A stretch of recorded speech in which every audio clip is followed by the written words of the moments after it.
We are gathered here today to celebrate the wedding of the brine shrimp, Artemia franciscana, to the ecosexuals. Hey guys, I'm Brad Polumbo. And I'm Colin Wright. And welcome to the pilot episode of the Citation Needed podcast. From hydrosexual researchers who married shrimp and passed it off as research to bizarre meditations about queer babies that somehow got published, we're going to take you along for a wild journey into the broken world of academia. Part of it's just going to be for entertainment value, honestly, because this stuff is pretty crazy, but hopefully we'll also shed some light on some of the disturbing trends that are breaking American higher education. Up first, Colin, you're going to tell us about some feminist researchers who married shrimp? That can't be right, can it?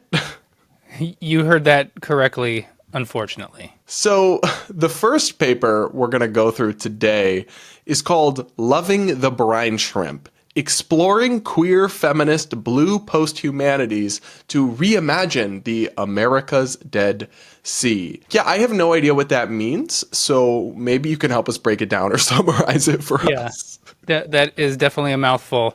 So given the heavy jargon that's typical in this type of woke research, really, like, simple summaries are often hard to articulate. So, but in my article that I wrote on this paper, I called it a surrealist love letter to brine shrimp, and I think that really broadly sort of captures it in a somewhat humorous way. Maybe if I add a little more detail, I think it could be described as sort of this mash of critical theory, environmental activism, and even performance art that sort of asks the reader to reconsider their relationship. I wasn't aware that I had one before, but we'll go with that. Your relationship with brine shrimp, and to view them as symbols of queer resilience, ecological ethics, and even what they call hydrosexual love. No. Hydrosexual, we are, on behalf of all the gays, we're not adding that to the alphabet community. We've added enough fake things to the acronym. No more. Is this paper like some kind of new low, or is this par for the course in academia these days? How bad are we talking about here? It's part of this growing tradition of postmodern scholarship that really prioritizes a form of ideological signaling over any semblance of intellectual rigor. Though I do have to admit that this paper kind of sets a new standard for academic ridiculousness. And I want to apologize, Brad, but the plus in LGBTQIA+, that is now the hydrosexual. So you just have to accept it. Tell us about the author. I imagine an individual, I won't even hazard a guess at the pronouns, who would come up with something like this has to be an interesting person. Interesting is putting it mildly, yes. So the author's name is Evelina Jaros. She's an assistant professor in the Department of Media and Cultural Research at UKen, which is apparently a teaching university in Poland that I hadn't heard of before. She, of course, is prominently displaying those she/they pronouns on her faculty page, so you called it there. Oh, they pronouns is an instant red flag that whatever follows is probably going to be incoherent. Yeah, I mean, it can be kind of a useful warning, though. So, for instance, the warning is applied here. Her research, quote, explores the intersections of environmental art, queer feminist blue post-humanities, queer ecologies, and activism of pleasure. Activism of pleasure. Is that what the kids are calling it these days? Yeah, I guess. So she also identifies as, and this is on her social media, a hydrosexual cyber nymph, and we're definitely going to get into these terms a little bit later. Wait, so you're telling me a place published a paper by the hydrosexual cyber nymph about the queer wedding to shrimp? Where was this published exactly? Yeah, I mean, you would think it would be published on like a Tumblr blog or something, but unfortunately it was published in the Journal of Agriculture and Environmental Ethics. This isn't some obscure journal. It's a real journal owned by journal publication giant Springer Nature. It's this company. It's the largest academic book publisher and it publishes the journal Nature. So this is the biggest. I mean, Nature is the biggest journal in the world, the most prestigious one, and far away the most influential science journal in the world. So it's not some obscure thing. It's massive.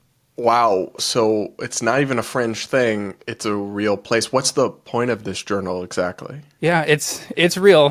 Looking at the journal's website, they claim to seek to publish, quote, research about the relationship of humans to animals, the environment, and food, end quote. So as an ecologist, when I read something like the relationship of humans to animals, I'm usually assuming this to mean it in the way I've traditionally understood when I was being educated on this in an ecological sense. This is how human activity impacts various natural environments and habitats, not like literally marrying brine shrimp and making love to Utah's Great Salt Lake. Well, that would be a pretty hydrosexual phobic assumption to make there, Colin, now wouldn't it? Guilty as charged. So I imagine there's going to be a lot of like buzzwords or woke speak or things normal people who aren't crazy won't understand that you might need to walk us through before we go into this paper in any depth. What is some of the vocab, so we can level set here, that we need to be prepared to understand to try to decipher this paper? Yeah, I think just getting through the title was difficult for most people. It certainly was for me. I think the best place to start is the woke buzzwords that are in the title and the abstract, because these kind of frame the entire paper. And I'll try to keep things simple. So the title, again, to remind readers, is Loving the Brine Shrimp, Exploring Queer Feminist Blue Post-Humanities to Reimagine the America's Dead Sea. So one of the first terms that's going to jump out at you there is queer. And so in academia, queer, when it's used to describe people, it's become this kind of a catch-all term to describe really a range of sexual orientations, gender identities, and forms of expression that kind of fall outside of what we consider the societal norm.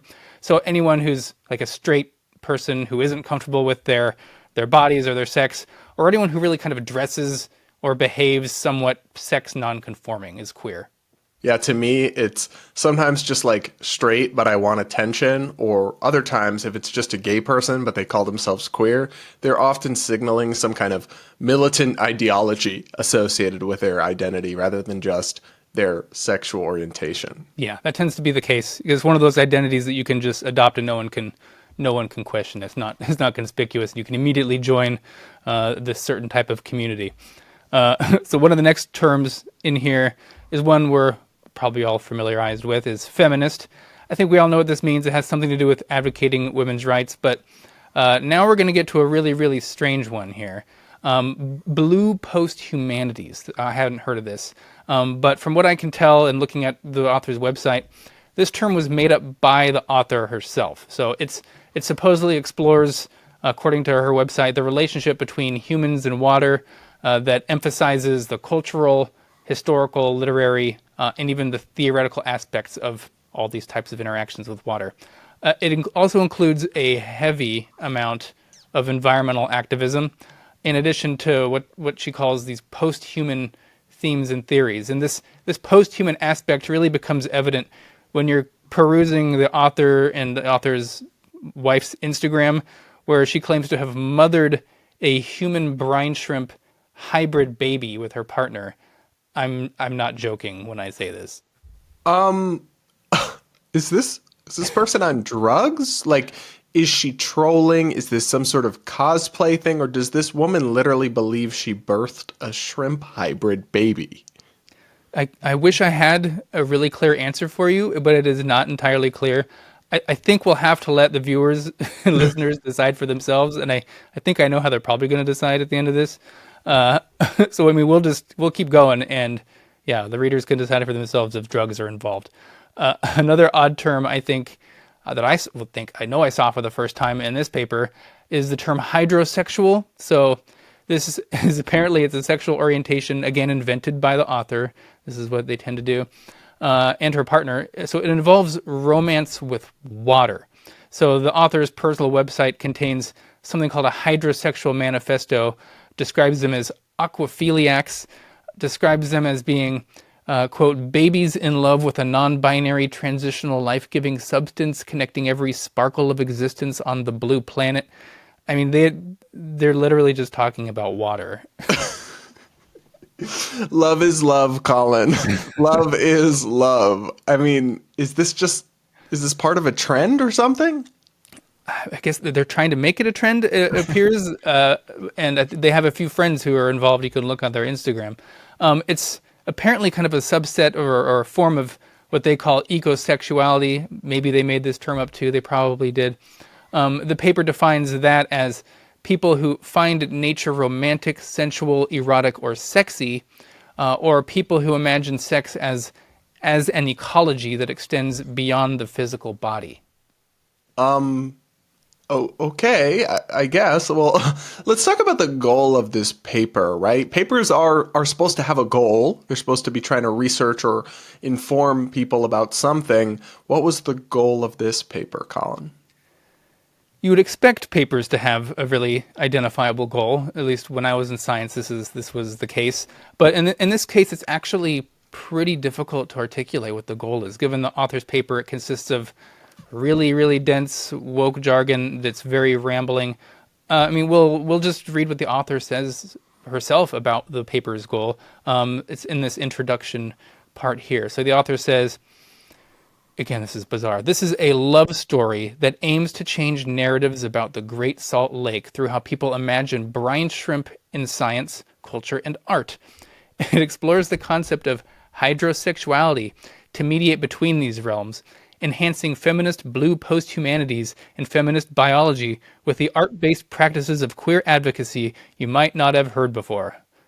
Definitely hadn't heard of that before. You're going to have to break that down for me because I think I could probably read that about 10 times and still not know quite what is intended to convey. I think often with papers like this, that's kind of the point. She uses this dense jargon as a stand-in for real academic rigor. As well, I think there's a heavy signaling component where it signals your adherence to a certain political ideology as well. So when you have vacuous ideas, you tend to just dress them down with all this jargon to like sound really profound. The paper, it begins kind of sounding like it's going to start off being normal by discussing an ecological crisis that's facing the Utah's Great Salt Lake. But it very quickly, and I mean very quickly, veers into the discussions we mentioned about hydrosexuality and how it's challenging these, what it calls, quote, hegemonic notion of the autonomous and bounded human subject by embracing what she calls, again, this is in the paper, watery thinking. So not making any of this up. She also claims to be using a thing called hydrophilic logic, I didn't know that was a thing, to criticize what she calls the Capitalocene, which again is just a made-up term, made-up geological era that signifies the rise of capitalism and the fossil fuel industry. So somehow viewing water as this non-binary substance, according to her, helps us facilitate, and I quote, a transition of a human desire from possessing nature to partnering and thriving for multi-species survival of the blue planet. I mean, I guess it's technically true that water is neither male nor female. That is technically true. Yes. The author, I mean, doesn't stop there at the craziness. The author also argues that the brine shrimp's what they call swirly sexuality, yes, she uses that term, and no, it's again not a real thing, and their reproductive versatility that they have, they call this a triumph over binary thinking, which apparently makes these things like paragons of queer resilience that subvert the oppressive structures of settler colonial science. Again, we just got more buzzwords coming out here. Oh God, I'm not even sure I want to ask this, but what is settler colonial science supposed to mean exactly? Yeah, this is a new, well, I guess not completely new, but it's becoming more prevalent.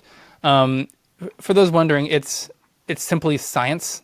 When we talk about what settler colonial science is, they just frame it in this settler colonial way because they want to portray science as just kind of one of many equivalent ways of knowing, one that's Western and therefore rooted in racism and other extremely problematic things.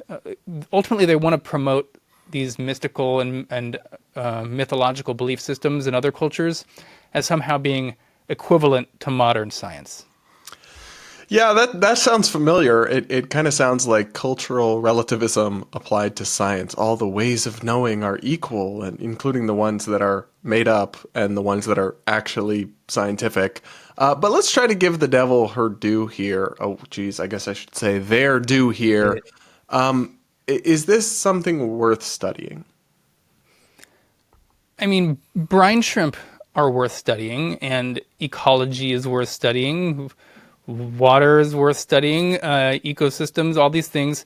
Conservation of brine shrimp, this is certainly a legitimate endeavor if that's what you value, for sure. Yeah, and she seems to really value it, like a little too much. Yes, that'll become obvious in a video we're playing later on. So really the problem with this paper, though, isn't really the object of study. Brine shrimp, it's just an animal. It's fine. There's scientists. There's plenty of brine shrimp papers you can read that are totally legitimate. The problem really comes down to the paper's methodology. So just to put it simply, the postmodern critical theory approach, not just to brine shrimp, but any subject, is, I would say, entirely useless and incapable of coming to really any objective conclusions about anything. Because the results of these studies, they're never clear. They simply consist of kind of this like a complex word vomit that's used to justify the author's preferred conclusions or a pet political project of some sort. Yeah, for sure. How did they exactly do this study? Calling it a study is Yeah, we're already right. kind of giving them too much benefit of the doubt here. So I think it's important to convey like how the methods of postmodern, social justice papers like this differ from empirical science. So in like a real science paper, you have, there's sections here. There's the broad introduction to an area of study that gradually narrows its scope until by the end it really kind of narrows it down and highlights a specific problem that justifies the study and outlines the study's objectives. This is often where the scientist will outline the hypotheses it'll be testing. Okay, then you have something called a methods section. This describes the experimental setup and the procedures and materials, techniques, everything, really so that anyone reading the study, they can try to replicate and do the study themselves. This is a very important part of science, replication. Following this is a results section presenting the findings of the study in a very clear and organized manner. Usually they'll be using either through text, they're explaining, or logic, through tables and also figures that help visualize what they found. And then you have a discussion section, and this is where the authors interpret the results in the context of research, their research questions and hypotheses. So they convey the implications of their findings, how it relates to previous research and its significance. It's where they discuss, also common in science, is the limitations of the study that we just did. Like, no study is going to be perfect. Here are the limitations, and here's what I'm going to do in the future, or what other future scientists can try to do as well.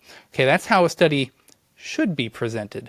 It's highly structured, and importantly, it's easy to evaluate by another Sounds scientist. very settler colonial to me, Colin.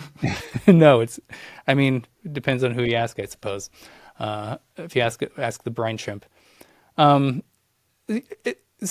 I mentioned, it's really easy to analyze these types of papers because they're really structured. You can look at the data. Like, transparency is just paramount here. They're trying to say, here's everything we did.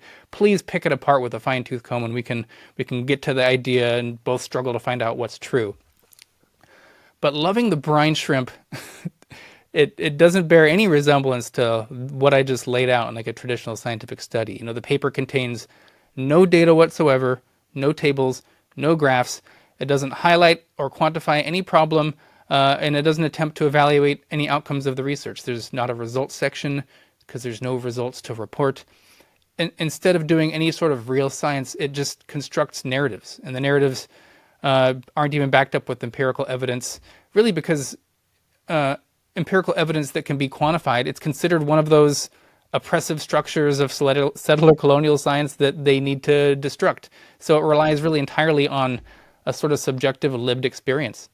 Kind of seems like building all your conclusions around like lived experience or my truth seems like that would be bad in a research setting. But what do I know? It is. This is the exact opposite of what we're taught in graduate school about how to do studies. But in this type of research, though, what they're doing, it's not viewed as a deficiency at all. It's actually considered this strength because they believe that oppression makes people more aware of or woke to the structures of their oppression. And clearly, since these authors check off so many boxes with their non-binary hydrosexuality, they must have come up with purely objective conclusions since they're so awake, right? Yeah. So for them, the more, as you said, the more oppressions you can kind of tick off, it makes you closer to becoming, closer and closer to an oracle who really cannot be questioned. In the paper, you can see the author simply making up random associations and passing them off as some sort of just foregone conclusion, as just this proof, just because this is something that she dreamt up.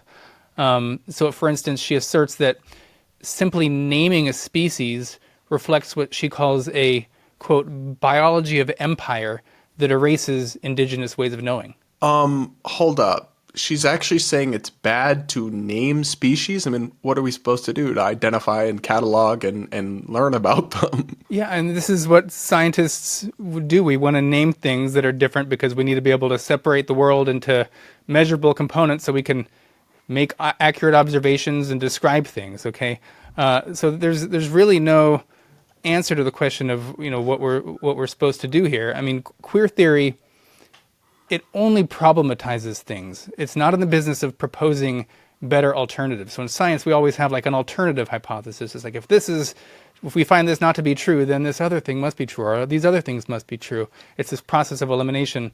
That's not what queer theorists do at all. So the author, she also condemns the commercialization of brine shrimp, particularly how they're used in food products. And remember that popular it was like a toy. It was like the sea monkey's pet marketed to kids. Yeah, I remember that. She also slams that. She says these things constitute a type of environmental violence. And this is a term that appears to mean anything she dislikes about human interactions with water-based ecosystems. That's always kind of scary to me when they start labeling things as violence, the radical activist types. I agree. It often goes way overboard and out of control. So I bet you didn't think it was possible for things to get even weirder, but they're actually about to with this paper. Oh, gosh. We've already gone over hydrosexual love and watery thinking, so how could this get worse? Towards the end of the paper, it includes a section titled Cyber Wedding to the Brine Shrimp, which was this event that was staged on the shores of the Great Salt Lake. It involved artists, it involved scientists, and even augmented reality brine shrimp. So during this performance, the participants, they made wedding vows, not to each other, but to the brine shrimp. They marched in a procession, and they finished with a communal bath in the lake itself. And the authors describe this in the paper as making love to the lake. Okay, and by expressing this love and commitment to the brine shrimp, and apparently also the lake, the participants, they hope to challenge what they called capitalist commodification and foster multi-species solidarity. We actually have video of this wedding, I guess we have to call it. And we're going to show you a clip of that right here, guys. We are gathered here today to celebrate the wedding of the brine shrimp, Artemia franciscana, to the ecosexuals. Great Salt Lake welcomes you to marry one of its most important species. Through this wedding, may I be transformed from land art into hydro-feminist environmental art. Justina and Evelina, we now pronounce you married to the bride shrimp. Congratulations. Hooray! May we kiss the brides? Yeah, yes, let's kiss the brides. Do you have any idea what we just watched, Colin?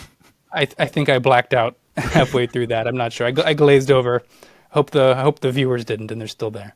So let's talk about the conclusions, right? Because my apparently naive view of science was that it's supposed to have conclusions. Did this research actually reach any? Nope. there were no conclusions. Again, because this wasn't a study in any sense of the word. The only things that resembled a conclusion was in a section near the end called an outro, which I've never heard as a section of scientific paper. So here's what the authors concluded in their words. So quoting them, by assuming a hydrosexual position, this paper specifically amplified the argument for preserving terminal lakes from the outset. This was perpetrated by engaging art in changing imaginaries and offering alternatives to activities such as looking, probing, cutting open, labeling, and displaying. The art-based alternatives were designed to envision brine shrimp as bodies that matter and as climate experts, crucial for the ecosystem to survive. So take from that what you will. So I will take something from that for sure. Perhaps a little bit of trauma or some nightmares, but what's the significance of this? Like, does this connect to a broader problem in academia? Absolutely. I think, we're approaching this paper with humor because it is legitimately funny, but it's also better to laugh sometimes than cry at the things like this. But its publication does raise very serious questions about the state of academic peer review. For instance, how did an absurd article like this make it through the editorial process? What does such a process even look like for the peer reviewers? I'm assuming they watched the video of the cyber wedding. How are they peer reviewing that? Are journals so desperate to appear progressive that they'll publish anything cloaked in the language of decolonization and queerness? I think the answer to that question and the others you just raised appears to be yes, but at least it's a good thing, Colin. We don't have a public crisis of trust in science and scientific institutions or anything. Oh, wait, we literally do. So it's dismal right now. And papers like this, they undermine the credibility of other legitimate scholarship. So that's why I try to call these types of things out so much on X. So when the most basic standards of coherence and relevance are abandoned, how can we expect the public to, the buzzword phrase, trust the science on important issues like the biology of sex, which we've been grappling with for a long time, or other major big public health issues. Like, we just went through a big pandemic. And if our experts are there marrying brine shrimp, I don't know what to even say about that. So as we'll show in this ongoing series, these papers, they really aren't outliers.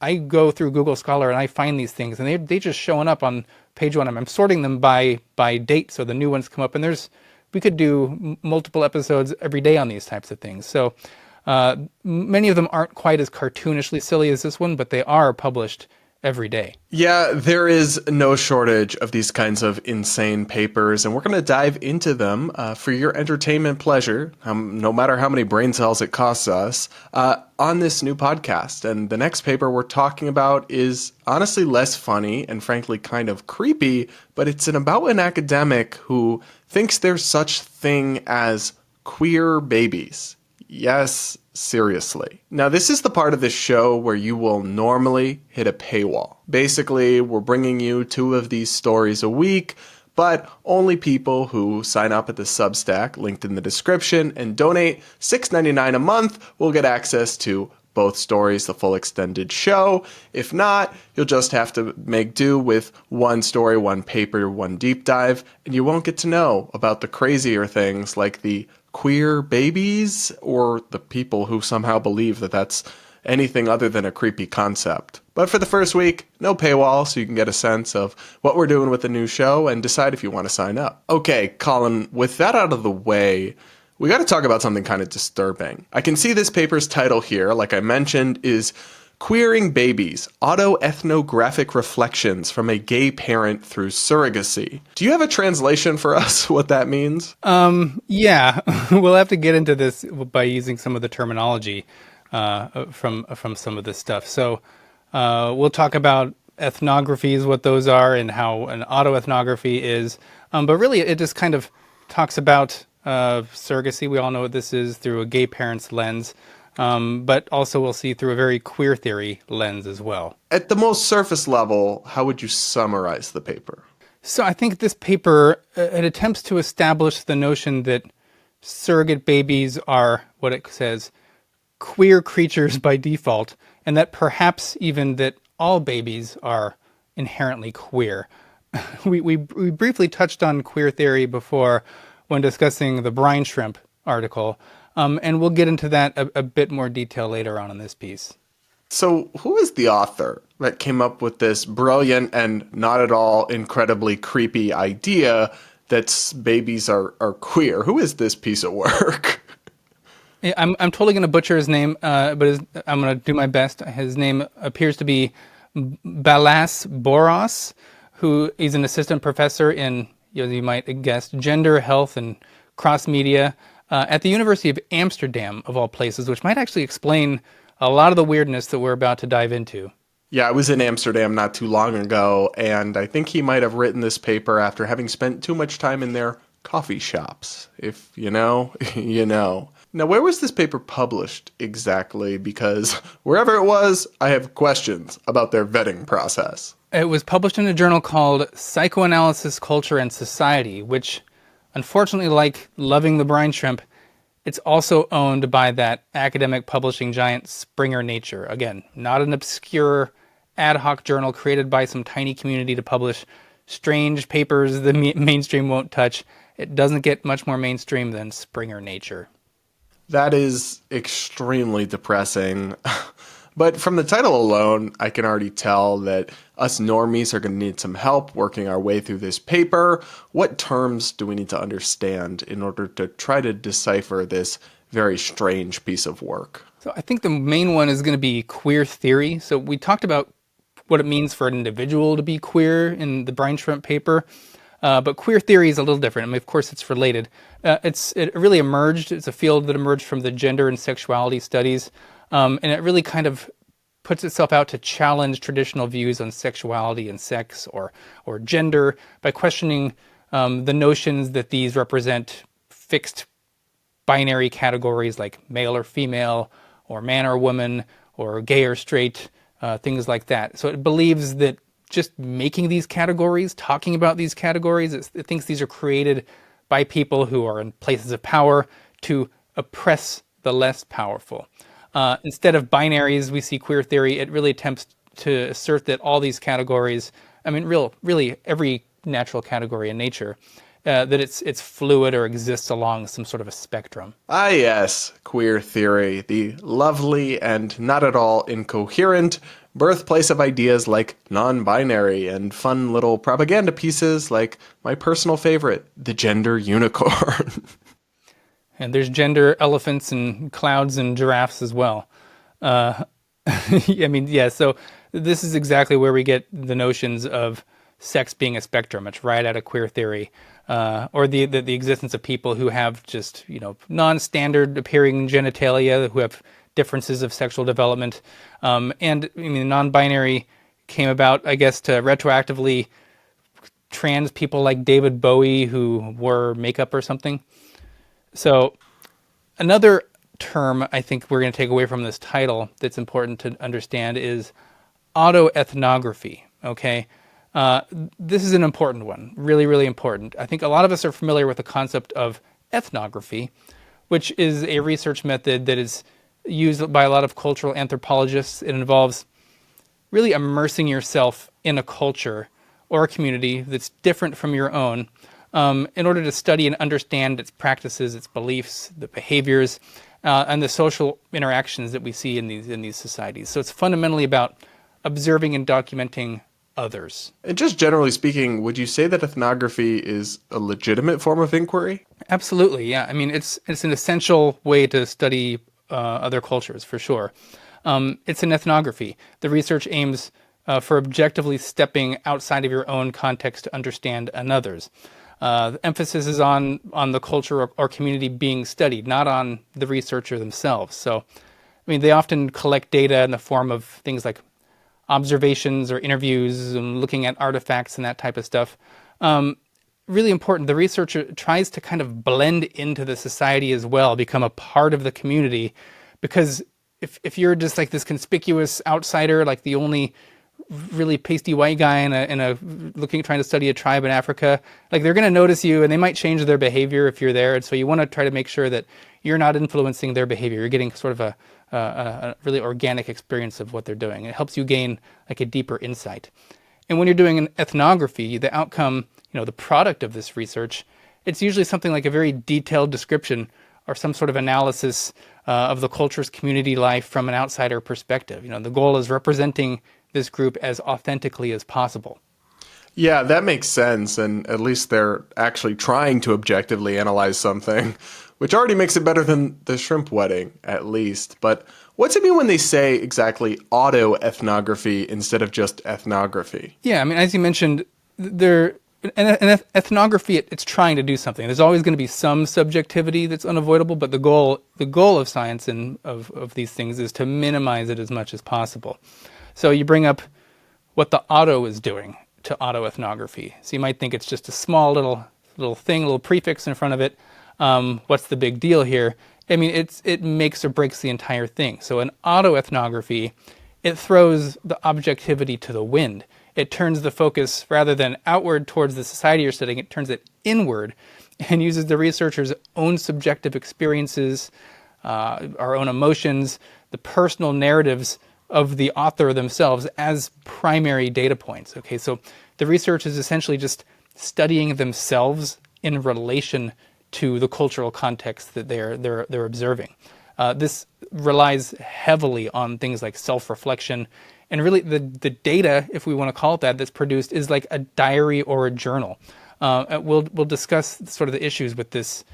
I call it like a navel-gazing method a bit later. I don't know what you're talking about, how there could be any issues. It sounds extremely scientific to me.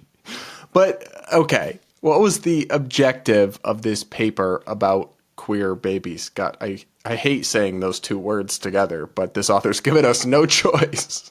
Yeah. The author wants to establish the queerness not only of surrogate babies, like you do, but babies generally, okay? And he does this by showing how what he says, calls it non-normative that surrogate babies are, given, how they came into the world through artificial means like IVF, or the fact that they have like a biological mother that's not being the mother that gave birth to them. So again, the queer theory aspect tries to highlight like the non-normative weird stuff to create their narratives here.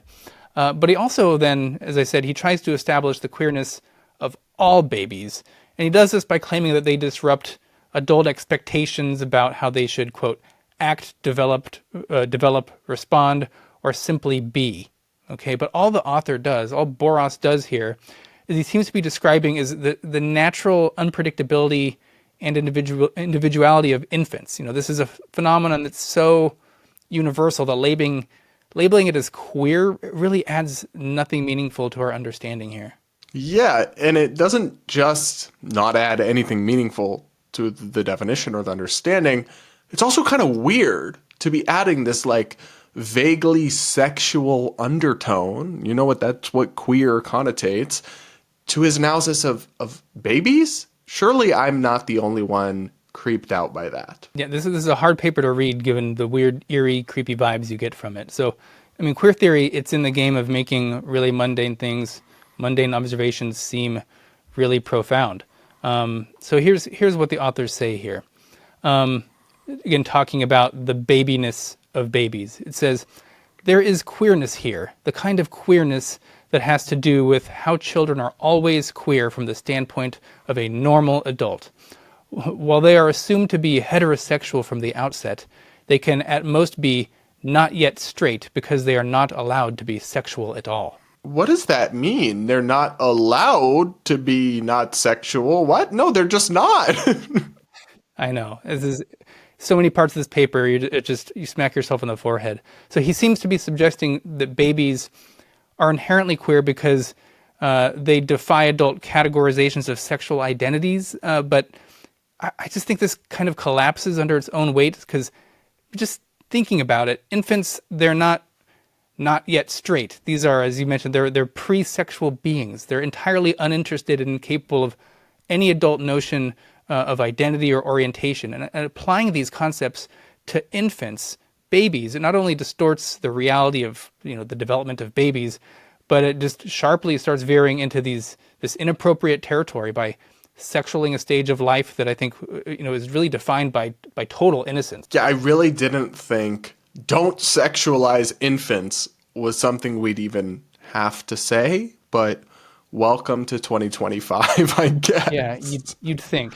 Yeah, but this is also where things take a potentially darker turn in the paper. We've already been creepy, but it gets worse from here on out. It gets very dark because queer theory, again, it's not just concerned with blurring boundaries of natural categories in nature or things like human sexuality, but also blurring boundaries of what societies consider appropriate or inappropriate. Things like age of consent for sex. So on the surface, one could potentially read this paper as trying to reveal, the sociological complexity of surrogate babies, but there's also this recurring theme in the paper that honestly can only be read as an attempt to sexualize infants. And I don't mean to come off of one of those people on Twitter shouting groomer all the time, but in this case, I think it's impossible to ignore. Yeah, look, I'm also absolutely not one to ever throw those charges around lightly. But at some point, if the shoe fits, wear it, right? I mean, so tell us about some of the specific ways this paper sexualizes babies. Gosh. I'll highlight a few examples here. So near the beginning of the paper, Boras, he portrays normal, biologically driven behaviors of babies really through a lens of sexuality and queerness. So, for example, he recounts, this is disturbing here, his daughter's instinctual search for a breast during an early skin-to-skin contact event with him, and he describes the experience as, quote, somewhat animalistic and perverse. Okay, so here's a quote from that section. I'll read it for you. Quote, she didn't like doing skin-to-skin. She was clearly uncomfortable, if not pissed, and instead of letting me dissolve into the envisioned unity, she impatiently moved towards where she expected to find my breast to suck on. There wasn't much intimacy or innocence there. Rather, everything felt somewhat animalistic and perverse, all about unfulfilled desires. So this description, it totally warps a baby's natural survival behavior, searching for sustenance into something really unsettling. So by using terms like perverse and focusing on the unfulfilled desires of a newborn, he's projecting these adult notions of sexuality onto an action that is really just instinctual and entirely non-sexual. Yeah, I can feel my lunch coming back up. So he continues to sexualize this primal infant behavior by linking it to broader psychoanalytic and social constructs. When he says the following, so quote, a newborn's attraction to breastfeeding disrupts parental anticipation and evokes feelings of alienation and connotations of the sexual. So I find this type of language unnecessary and super inappropriate. He's projecting, his own discomfort and confusion onto his child's actions and creating a really distorted, bizarre narrative that sexualizes the infant. Yeah, I'm getting the vibe that this could have been a diary entry and potentially never seen the light of day, or honestly, better yet, a conversation with a therapist rather than an academic paper. But that's just me. Yeah, I mean, they really have no shame. There's things most people might be embarrassed to even write in their own diaries, but this is here in a peer-reviewed journal that's being published online. So, I mean, for the shock value, he even included in this paper an image of a man, not a trans woman, as if that would be better, but a man sitting down breastfeeding a baby. Again, for no apparent other reason than just pure shock value. They believe the very concept of decency itself needs to be abolished, as this concept is, in their view, wielded by those in power meant to oppress others. I'm no prude, but surely we need to maintain some standards of decency in society. Not according to queer theorists. Any standards are oppressive here. Ugh. So, but back to the paper, the author, they even go so far as to frame the connection between parent and child as inherently, quote, gendered and sexual. So I'll read this short section here. So he says, quote, the umbilical cord of, and then they have a strike through, trauma, shared fate, going back to the primal desire to, striked out, lactate, connect and stay connected, and the future connection, or this connected future, is always gendered and sexual. So this, again, a truly bizarre statement. I think it reveals sort of the dangers of over-theorizing what are essentially mundane realities. It's insane that I need to say this, but babies don't come with gendered, sexualized futures.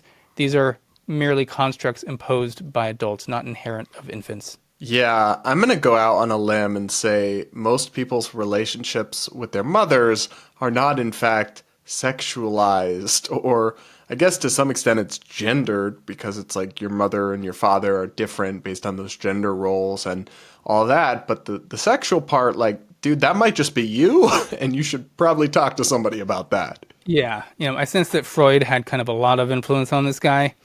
And Boras, the author here, his portrayal of queerness in infants, it really adds this disturbing subtext of sexualization because, queerness, as he himself defines it earlier in this paper, it inherently carries connotations of what he calls sexualized strangeness. So if you're therefore ascribing queerness to infants who are, again, incapable of sexual agency, this is totally inappropriate. He's giving the sexualized strangeness to the infants themselves. Yeah, I'm really not sure he's helping the pro-surrogacy cause with this bizarre paper. In fact, I think he's probably hurting it and giving people who do surrogacy a bad name because surely 99% of them are not creeps like this guy. Yeah, I mean, I know there's a big surrogacy debate. I don't really tend to comment on it very much, but after I drew attention to this queering baby study on X, I had several prominent anti-surrogacy authors.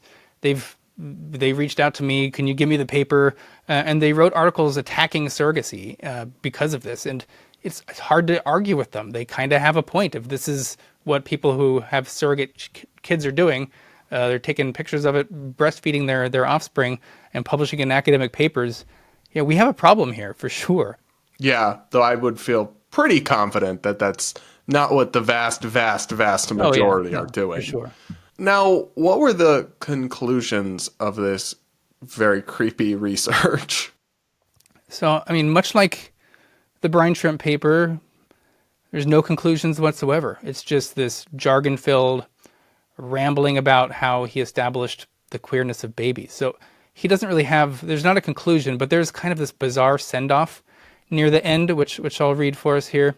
He says, quote, "Perhaps this is why it is hard to talk about the queerness of babies. It resides in the prelingual and in the forgetting, something that might be accessible through involuntary memory or psychoanalysis, but most likely not through curated narratives or readily available anecdotes. What is then left for an empiricist like me is to recreate this limnoid experience of queerness or to make peace with the sideways of queering." So that's his send-off, and I think it's hilarious that he's trying to call himself some sort of an empiricist at the end of this paper. I mean, Brad, how many empiricists do you know who are talking about recreating limnoid experiences and making peace with the sideways of queering? Yeah, is the empiricist in the room with us? Because I don't think there is one. I mean, you already talked about this. The whole point of the autoethnography is that it's not empirical. It's like your truth and your own experiences. So, look, is there a broader problem that this connects to? Like, what's the significance of this beyond just the fact that this one person is creepy and should probably be investigated? Yeah, I think the most troubling aspect of queering babies is not really the content, although, the content is absurd and unsettling and at times really, really disturbing. But actually, that is the most disturbing the part. Content is pretty darn bad. The most troubling aspect, that's the most troubling. But secondary to that is the fact that it was, again, published in a peer-reviewed journal by a major academic publisher, Springer Nature. Peer-reviewed journals are supposed to be these gatekeepers that are ensuring only high-quality, rigorously vetted research is being published. Yeah, this is not quite rigorously vetted. Yeah, but how can it be? Queering babies, it raises this question similar to brine shrimp. How does one peer review an autoethnography? Because by its very nature, this is like an unchallengeable method because it draws entirely on personal experience. So the peer review process, it becomes really entirely meaningless when the claims being reviewed can't be independently verified or interrogated at all. So when academic journals, when they're publishing papers like this, again, it destroys not only just the credibility of that journal in question, but erodes the broader public trust in academic research completely. It most certainly does. All right, guys, we're going to leave it here for the first pilot episode of the Citation Needed podcast. Please let us know what you think of the show. If you're excited about it and you want to tune in for more, do take the time to rate and review us on whatever podcast platform you're on, or leave a comment if you're on YouTube. And please, if you want to support the show and get double the content, sign up at the link in the description to donate $6.99 a month for our Substack to unlock full episodes with double the insanity. You can also check out Colin's awesome website, Reality's Last Stand, and my daily political commentary podcast, the Brad vs. Everyone podcast, at the links in the description. And with that, we'll talk again next week.